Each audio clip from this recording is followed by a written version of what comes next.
presidente Martín Vizcarra, en una reunión con alcaldes de la red de municipalidades urbanas y rurales del Perú, recapituló una semana después de la histórica decisión de la disolución del Congreso de la República, las circunstancias en las cuales se dio pues precisamente esta decisión. Él señaló que tomó la misma en el momento que el presidente del Consejo de Ministros, Salvador del Solar, presentó su cuestión de confianza en una sesión muy accidentada, como recordamos, en el Pleno del Congreso de la República, y que a pesar de la interposición de la formulación de ese recurso constitucional, el Congreso continuó con la elección de uno de los miembros del Tribunal Constitucional, el señor Ortiz de Ceballos, además primo hermano del señor Pedro Lechea, y que fue ese el momento en el que Martín Vizcarra decidió disolver el Congreso. Los ministros, algunos de los ministros han hecho eco, como la ministra de Salud, Zulema Tomás, a quien tuvimos aquí hace algunos días, que ha señalado, ha insistido que no se esperaba de antemano cerrar el Congreso. La acusación de algunos excongresistas ahora fujimoristas e incluso congresistas que todavía pertenecen a la comisión permanente ha sido la de decir que él, de todas maneras, el presidente estaba buscando la disolución del Congreso, y lo que Vizcarra ha elaborado hoy, según su perspectiva, es que cada vez que se intentó tener algún acercamiento, alguna posibilidad de acuerdo o consenso con actores del fujimorismo, comenzando por la propia Keiko Fujimori, y ha recordado pues estas reuniones que él tuvo a mediados del año pasado, junio particularmente fue donde se rompieron aparentemente las relaciones de comunicación entre ambos. Cada vez que se daba un encuentro de estos, bueno, el tema no salía, y el presidente se ha referido a este término de entrampamiento permanente para explicar y justificar, si se quiere, una decisión que sin duda pues ha tenido un lado controversial, pero tiene cada vez más la característica de hecho consumado. Para conversar de lo que va a ocurrir de aquí en adelante, se encuentra con nosotros Carlos Tubino, congresista suplente, en este caso, de la Comisión Permanente y, por supuesto, muy conocido miembro de Fuerza Popular, a quien le damos la bienvenida esta noche. Congresista, gracias por estar con nosotros. Sí, muy buenas noches, Enrique, y bueno, a disposición tuya. Su opinión sobre esta elaboración que hace el presidente para explicar sus razones para lo que para él, sin duda, pues es una decisión estrictamente constitucional. Yo la verdad que lamento muchísimo que se haya llegado a esto, porque el Perú no se merece lo que estamos viviendo. Yo considero que el señor presidente ha tenido otras oportunidades para sacar adelante esta relación entre el Poder Ejecutivo y el Congreso de una forma diferente. Han habido oportunidades para llegar a consensos, se ha ido dejando de lado, y la impresión que siempre nos dio el presidente Vizcarra es que realmente él estaba buscando el cierre del Congreso, por una cosa o por la otra, pero siempre buscando una tras otra. Y esta última, básicamente ya se acababa las medidas que él iba poniendo una tras otra, y realmente terminó violentando la Constitución Política del Perú. Y eso estará en la historia de nuestro país. Eso no será un tema de hoy día. Eso ya está en la historia, y la historia juzgará estos hechos. Ahora, ¿por qué? ¿Por qué es inconstitucional como tal? O sea, es claro que el presidente tenía la facultad de disolver el Congreso si le negaban por segunda vez una cuestión de confianza. Indudablemente está en controversia si se dio en estricta esa negación de la cuestión de confianza, ¿no? Para él fue fáctica, ¿no? Y bueno, hay toda una discusión donde varios abogados han señalado que si tú estás presentando una cuestión de confianza en nombre de algo, y ese algo es denegado en la práctica, es decir, con la elección de un miembro del Tribunal Constitucional, pues estás Pero es que eso no dice ni la Constitución ni el reglamento del Congreso. La cuestión de confianza se tiene que votar, y se votó. Pero hubo una cuestión previa incluso en la cual creo que la presentó la señora Wilca, donde dijo, oiga, paremos este procedimiento porque no se se está aceptó. pidiendo esto en la cuestión de confianza, y el Congreso siguió adelante. Por supuesto, porque todo se define en el Congreso con votos, pero eso no tenía nada que ver con lo que pedía el presidente. El presidente presentaba un proyecto de ley, y hacía cuestión de confianza del proyecto de ley. Él no podía paralizar per se, o sea, por decisión propia, un procedimiento que se había iniciado en noviembre del año pasado. Con ese proyecto de ley no lo podía paralizar. Podía ser una invocación, pero constitucionalmente él ha violado la Constitución. Ahora, como digo, la historia lo juzgará, la historia juzgará estos hechos, pero el Perú no se merece estos meses de incertidumbre que tenemos que pasar. Ahora, el Perú congresista Tubino tampoco se merecía lo que pasó antes, ¿no? O sea, está bien, está bien. Yo mismo pienso que hay un espacio de interpretación y de controversia sobre este último capítulo final y como usted dice, la historia, y algún tribunal tendrá que juzgarlo, ¿no? Digo yo, el Tribunal Constitucional tendrá que ver por el bien del país, definir si esto ha sido constitucional o no. Entre otras cosas, Vizcarra ha dicho hoy que aceptará la decisión que eventualmente tome el Tribunal Constitucional. Pero que la presente él. Bueno. Ese pedido, si se lo niega a la Comisión Permanente o Congreso, como quieran llamarle, y él cree en eso firmemente, que sea transparente. Transparente es una persona que no deja duda de su accionar. Entonces que lo presente. Debería ser el primer interesado, Vizcarra, efectivamente, en que esto se zanje.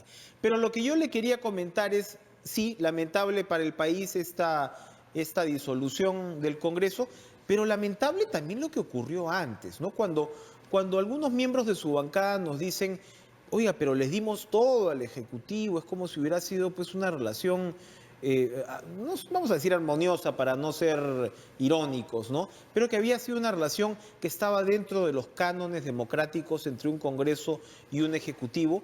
Y yo repito el cálculo entre la censura de Fernando Rospigliosi, exministro del Interior, y la señora Ana Jara, primera ministra, pasaron, congresista Tubino, 10 años.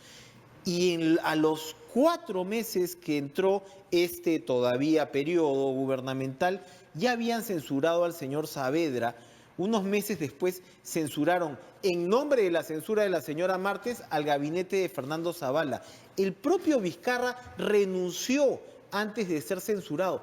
Evidentemente ha sido pues una relación desastrosa la del Ejecutivo y el Legislativo. No nos pueden decir pues que porque aprobaban el presupuesto era una buena relación o porque se les daba facultades legislativas, que luego recordamos cómo pasaron meses, ¿no? Donde la bancada fujimorista le decía más o menos que eran unos incapaces a la hora de haber legislado sobre estas facultades delegadas. No ha sido pues una relación buena, ha sido acá desastrosa. No, acá lo que se puede decir es lo siguiente, efectivamente acá han habido varias etapas, lo que pasa es que cuando uno pone todo en un solo saco y lo expresa como lo acabas de mencionar, entonces lógicamente parece que esa relación, entre comillas, con esa tensión inicial, producto de un proceso electoral que por supuesto se consideró que había concluido en una forma injusta, para, en este caso, Fuerza Popular, sí, efectivamente hubo mucha tensión esos primeros momentos, esos primeros, el primer año, una cosa así, pero esa situación era muy diferente a la actual. Hoy día había bastante predisposición y el presidente había logrado un objetivo, había logrado el objetivo de sensibilizar al Congreso. Y entonces el Congreso estaba con una gran predisposición para llegar al diálogo y a llegar a consensos y a una agenda. Y eso se desechó y se continuó entrando a esta, vamos a decir, esta conducta política de arrinconar al Congreso y arrinconar al Congreso. Muy interesante su perspectiva, pero permítame voltearla, porque hay quienes también dicen, si el Congreso ya tenía en medio de este enfrentamiento, de esta relación de tensión y efectivamente un par de golpes que el presidente había asestado con el referéndum anterior y qué sé yo, pero si el Congreso había tenido una victoria relativamente clara con el archivamiento del proyecto de ley de adelanto de elecciones, no, más bien debieron buscar un consenso en torno al tema del Tribunal Constitucional, es decir, redoblar con la elección del señor Ortiz de Ceballos. ¿No fue un mal cálculo? Bueno, ya, incluso quienes estaban con Vizcarra se habían dado cuenta que el tema de adelanto de elecciones había perdido oxígeno, precisamente por la naturaleza de repente también un tanto controversial de la presentación del proyecto. ¿No debieron retroceder? Mira, nadie le dijo al señor Orechea, oye, párala ahí. yo quiero retroceder un poquito. El 28 de julio, cuando llega el presidente al Congreso, personalmente yo pensé que el presidente venía a felicitarnos, porque el Congreso peruano había logrado que casi todo lo que el presidente había pedido había sido aprobado. Entonces nosotros tuvimos una gran lucha interna con las personas que son mucho más pegadas a la letra y etcétera, etcétera. Y entonces habíamos logrado consensos importantes. Yo nunca me voy a olvidar cuando Marisa Glavi vino a saludar a Luz Salgado, etcétera, etcétera, y se habían logrado temas inclusive en la relación del hombre y de la mujer para las elecciones. Mira, fue un momento muy bueno, pero cuando llega el presidente el 28 de julio a pegarle otra vez al Congreso y ponerle otra valla adelante, la verdad que fue una cuestión que potenció a las alas más duras del Congreso de la República y le dio poder, porque nos dejó sin piso a nosotros. Entonces, esa es la verdad pura. Y entonces, que después se han suscitado todos estos hechos, yo por eso digo, lo lamento. Y el presidente, en la última entrevista que le han hecho en un diario de circulación nacional ayer, cuando le preguntan y le dicen, ¿y cuál es su plan en estos 4 meses que va a gobernar con decretos de urgencia? Y él dice, le he pedido al señor presidente del Consejo de Ministros de que me presente un plan. Eso quiere decir que el Congreso, entonces le dice el periodista, le dice, entonces eso quiere decir de que usted no estaba siendo obstruido por el Congreso, si no lo tendría claramente a flor de boca los temas que realmente usted va a sacar adelante ahora en estos meses. Me dice algo usted muy interesante que nosotros lo conversamos y yo siempre agradezco su presencia en este programa. Nosotros lo conversamos de repente la última o penúltima vez que estuvo usted por acá y usted señaló que en su opinión Rosa Bartra no debía volver a presidir la Comisión de Constitución. Cuando usted habla de alas duras, indudablemente la señora Bartra ha representado, y bueno, el presidente también lo ha recordado ayer, ¿no? Ha representado pues un papel bastante lamentable en este enfrentamiento, ¿no? No se proyectó una relación, digamos, de colaboración, que sí la tenía del Solar, por su lado, ¿eh? Incluso del Solar de repente jugaba un papel de policía bueno frente al policía malo, que era el presidente Vizcarra. Pero usted me dijo en ese momento que la señora Bartra no debía repetir el plato en la Comisión de Constitución. No tanto que no debía, sino que estábamos en un momento que todos tenían la posibilidad de presidir las comisiones. El hecho No de que repitiera finalmente fue producto de la presentación de la propuesta de Vizcarra, ¿o eso ya estaba decidido? No, eso no estaba decidido y yo mismo fui el que hice una elección muy, muy cerrada, interna nuestra, muy secreta y en fin. Entonces ahí lo que había ya sucedido internamente es que las personas que son más, ya digo, ¿no? La dura. Más duras o lo que fuera, tomaron más vigor al interior nuestro. Pero ¿quién lo potenció? El presidente Vizcarra, no otra persona. Vamos a ir a una pausa y regresamos con el congresista Carlos Tubino. No se muevan.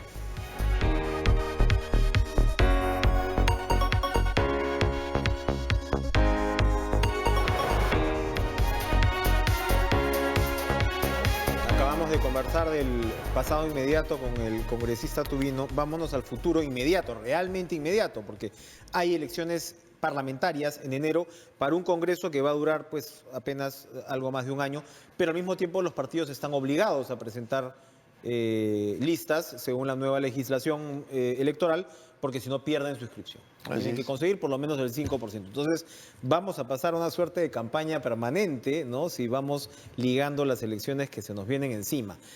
Va a presentar su lista Fuerza Popular. Por supuesto. ¿Sabemos quién la va a encabezar? Siempre hemos participado, no sabemos quién Keiko Fujimori podría encabezarla. No, pero no hay nada que se haya conversado. Pero legalmente podría encabezarla. Podría. O podría integrarla. Pero de eso no hay ninguna conversación al respecto. Yo lo único que puedo decir, y te agradezco la oportunidad, acá el problema que tenemos en el Perú es la izquierda. Acá tenemos una izquierda inmadura. Yo a veces me expreso con palabras fuertes y digo que es una izquierda cavernaria. ¿Por qué? Porque la veo como que se ha quedado, para los que pintamos canas y conocemos la historia de los últimos 40 años en el Perú, se ha quedado, parece que estuvimos en 1970, cuando hace 50 años me recibí de alférez, ¿no? Entonces, veo a una izquierda con planteamientos de esa época. Y en el mundo sucedieron muchas cosas. Hoy día, O sea, es una izquierda que para usted no es como la izquierda chilena, no, uruguaya, la por izquierda que supuesto. representa una Fíjate, por ejemplo, renovación en el continente. Mujica cuando asumió la presidencia de Uruguay dijo, miren, yo voy a gobernar de la siguiente manera. Todos los ministerios de manejo económico se lo voy a dar a la derecha y lo de manejo social a la izquierda. Lo hemos visto en una entrevista ayer a Lula, que es una persona de izquierda en Brasil. Sin embargo, él lo critica al presidente Vizcarra en las decisiones que él ha tomado y la forma como ha cerrado el Congreso. Entonces, al final, estamos frente a una situación muy particular del Perú. Entonces, los peruanos tenemos que pensar muy bien qué queremos, porque nosotros sí hemos visto lo que pintamos canas, por ejemplo, ese camino del estatismo, lo vimos con Juan Velasco Alvarado. Y ese camino nos llevó a una grave crisis económica.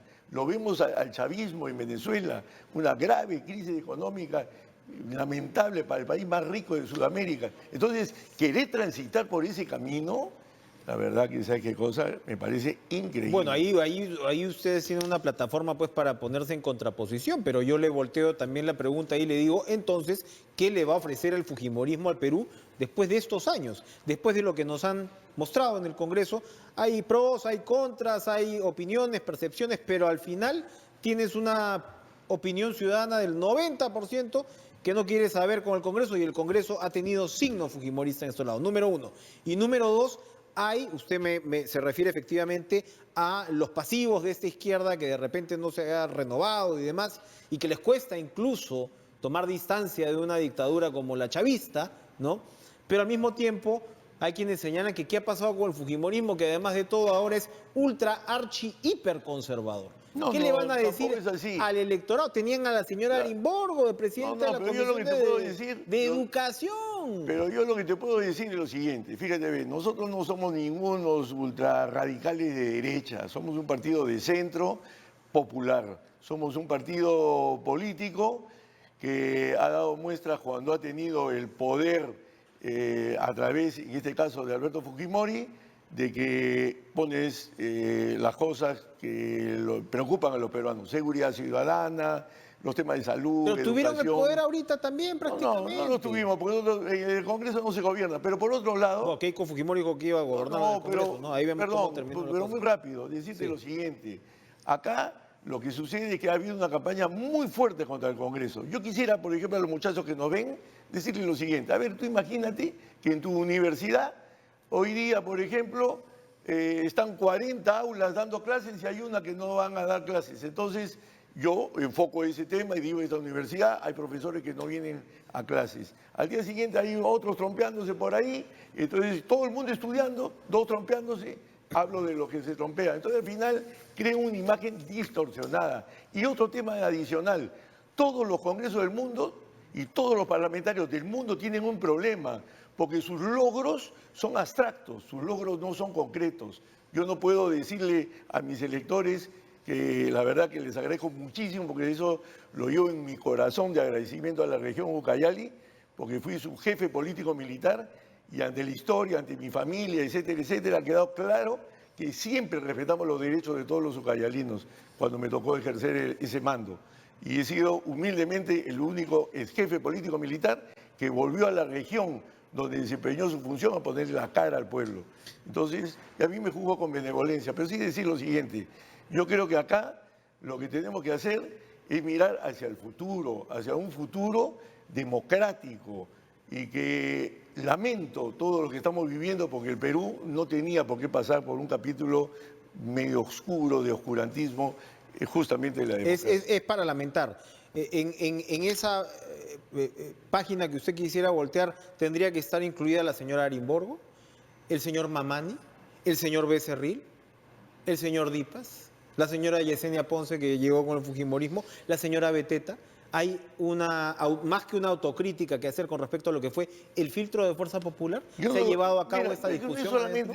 Yo no me voy a referir a ninguna persona, pero sí decir lo siguiente. El Perú tiene el gran problema de que no tenemos partidos bien consolidados, de tal manera que ahora, por ejemplo, se va a vivir nuevamente este problema de la debilidad de los partidos políticos. Porque ahora que vienes a una elección así intempestiva, ¿no? Vienes y se te genera un problema. Y se genera un problema porque no tienen los cuadros. Los partidos tienen que comenzar a invitar a una persona u otra. Y acá hay otro problema, que a mí me han malinterpretado en las redes sociales. ¿Por qué? Porque yo sí he dicho de forma transparente, como una persona honrada, que sí hay un problema. Cuando tú financias con tu dinero las campañas políticas, como lo he hecho yo siempre, y entonces te encuentras con un problema. Te encuentras con el problema de que ahora tienes una elección por solamente 1 año y medio. Entonces, no es que uno vaya a hacer negocio al Congreso, pero a diferencia de Europa, porque hoy día, por ejemplo, España hace poco ha tenido elecciones parlamentarias, va a volverlas a tener, pero votas por un partido. En este país tienes que votar por un número más el partido político. Ojalá entonces, los que postulan, discúlpame, los que postulan tienen que hacer conocer su número. Entonces tienen que gastar dinero, y si es de tu billetera, tú mismo gastar dinero y sacrificar de repente a tu familia para hacer propaganda. Hecha la aclaración sobre el tema que ha circulado hoy en redes sociales. Vamos a ir a una pausa, regresamos con lo último de Cara a Cara del congresista Carlos Tulio.